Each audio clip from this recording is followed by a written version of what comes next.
پیارے دوستو، ابراہیم علیہ السلام نے جب اپنے باپ سے کہا، اے میرے باپ، کیوں ایسے کو پوجتا ہے جو نہ سنے نہ دیکھے اور نہ کچھ تیرے کام آئے؟ اے میرے باپ، بے شک میرے پاس وہ حکم آیا جو تیرے پاس نہیں آیا، تو میری تابعداری کر، میں تجھے سیدھی راہ دکھاؤں۔ اے میرے باپ، شیطان کا بندہ نہ بن، بے شک شیطان رحمان کا نافرمان ہے۔ ان تمام آیات میں باپ سے مراد آپ کا چچا آزر ہی ہے۔ آپ نے اسے نصیحت کرتے ہوئے کہا کہ جن بتوں کی تو پوجا کر رہا ہے وہ تیری عبادت کو نہیں دیکھ سکتے، تیری ثنا کو نہیں سن سکتے، اور کبھی کسی قسم کا کلام سننا ان کی طاقت میں نہیں۔ جب ابراہیم علیہ السلام نے اپنے چچا اور اپنی قوم کو کہا، تم کس کی پوجا کرتے ہو؟ کیا بہتان سے اللہ کے بغیر اور خدا چاہتے ہو؟ تو تمہارا کیا گمان ہے رب العالمین پر؟ یعنی تم اس کے سوا دوسرے کو پوجو گے تو کیا وہ تمہیں بے عذاب چھوڑ دے گا؟ اس قوم کا سالانہ ایک میلہ لگتا تھا۔ جنگل میں جاتے تھے اور شام تک وہاں کھیل تماشے میں مشغول رہتے تھے۔ واپسی کے وقت بت کھانے میں آتے تھے اور بتوں کی پوجا کرتے تھے۔ اس کے بعد اپنے کاموں کو واپس جاتے تھے۔ جب حضرت ابراہیم علیہ السلام نے ان کے بتوں کی مذمت بیان کی تو انہوں نے کہا، کل ہماری عید ہے، جنگل میں میلہ لگے گا، ہم نفیس کھانے پکا کر بتوں کے پاس رکھ جائیں گے اور میلے سے واپس ہو کر تبرک کے طور پر کھائیں گے۔ آپ بھی ہمارے ساتھ چلے، دیکھیں کہ ہمارے دین اور طریقے میں کیا بہار ہے اور کیسے لطف اٹھاتے ہیں۔ جب وہ میلے کا دن آیا تو آپ کو چلنے کے لیے کہا گیا، تو آپ کے جواب کو قرآن مجید میں ان الفاظ سے فرمایا گیا، اس نے ایک نگاہ ستاروں کو دیکھا، پھر کہا میں بیمار ہونے والا ہوں۔ آپ نے ستاروں کو ایسے دیکھا جیسے ستاروں کا حساب لگانے والے دیکھتے ہیں۔ وہ قوم چونکہ ستاروں کے حساب کو بہت مانا کرتی تھی، انہوں نے یہ سمجھا کہ شاید آپ نے ستاروں سے حساب لگا کر یہ سمجھا ہے کہ آپ بیمار ہونے والے ہیں۔ اس طرح قوم آپ کو چھوڑ کر اپنے میلے پر چلی گئی۔ آپ علیہ السلام نے کئی لوگوں کے سامنے یہ واضح طور پر کہہ دیا تھا، اور مجھے اللہ کی قسم ہے میں تمہارے بتوں کا برا چاہوں گا، اس کے بعد تم پیٹھ پھیر جاؤ گے۔ جب قوم اپنے میلے پر چلی گئی تو آپ نے موقع کو غنیمت سمجھا کہ اب اپنے ارادے کو عملی جامہ پہنانے کا سنہرا وقت آ گیا ہے۔ آپ نے چپکے سے بت خانے کا رخ کیا، وہاں جا کر دیکھا کہ قوم ان کے پاس طرح طرح کے کھانے رکھ کر گئی ہے کہ واپس آ کر کھائیں گے اور بتوں کی پوجا کریں گے۔ تو آپ نے بتوں کے قریب جا کر کہا، تم کھاتے کیوں نہیں؟ آپ علیہ السلام کے اس ارشاد پر جب بتوں کی طرف سے کوئی جواب نہ آیا، پھر تو آپ نے انہیں کہا، تمہیں کیا ہوا؟ تم بولتے کیوں نہیں؟ وہ بے جان پتھر کی مورتیاں، ان کی طرف سے کیا جواب آنا تھا؟ جب آپ نے دیکھا کہ یہ بت کھانے کے قابل نہیں، بولنے کی ان میں طاقت نہیں، اپنے ہی ہاتھوں سے تراشے ہوئے پتھروں کے بے جان بت ہے، تو آپ نے ان کو مارنا شروع کر دیا۔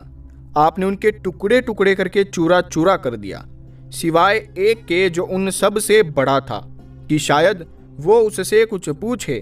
قوم کو وہاں ہی پتہ چل گیا تھا کہ ہمارے بتوں کو توڑ دیا گیا ہے، تو وہ جلدی سے اس کی طرف متوجہ ہوئے۔ حضرت ابراہیم علیہ السلام نے تمام بتوں کو توڑ پھوڑ کر چکنا چور کر دیا، سوائے بڑے بت کے۔ آپ نے بسولہ اس کے کندھے پر رکھ دیا۔ جب قوم کے لوگ واپس آئے تو کہنے لگے، ہمارے خداؤں کو کسی نے توڑ دیا ہے۔ کیسے بے عقل لوگ تھے جن کو ابھی تک یہ سمجھ نہیں آ رہا تھا کہ جو بت اپنے آپ کو نہیں بچا سکے وہ ہماری کیا امداد کریں گے۔ ان کے اس سوال پر کہ ہمارے خداؤں سے یہ سلوک کس نے کیا، ان لوگوں نے بتایا جن کے سامنے ابراہیم علیہ السلام نے کہا تھا کہ میں تمہارے خداؤں سے کچھ نہ کچھ برا سلوک ضرور کروں گا، کہ یہ کام ابراہیم نے ہی کیا ہوگا کیونکہ وہ ہمارے خداؤں کی برائیاں بیان کرتا پھرتا ہے۔ اب وہ کہنے لگے کہ ابراہیم کو سامنے لاؤ تاکہ اس پر گواہیاں قائم کرے، مقدمہ کیا جا سکے۔ جب ابراہیم علیہ السلام کو لایا گیا تو آپ سے پوچھا گیا کہ یہ کام تم نے کیا ہے؟ تو آپ نے فرمایا کہ بسولہ تمہارے بڑے بت کے کندھے پر ہے، اسی نے یہ کام کیا ہوگا۔ یعنی ابراہیم علیہ السلام نے جس چیز سے، جس بسولے سے ساری مورتیوں کو توڑا تھا، اس بسولے کو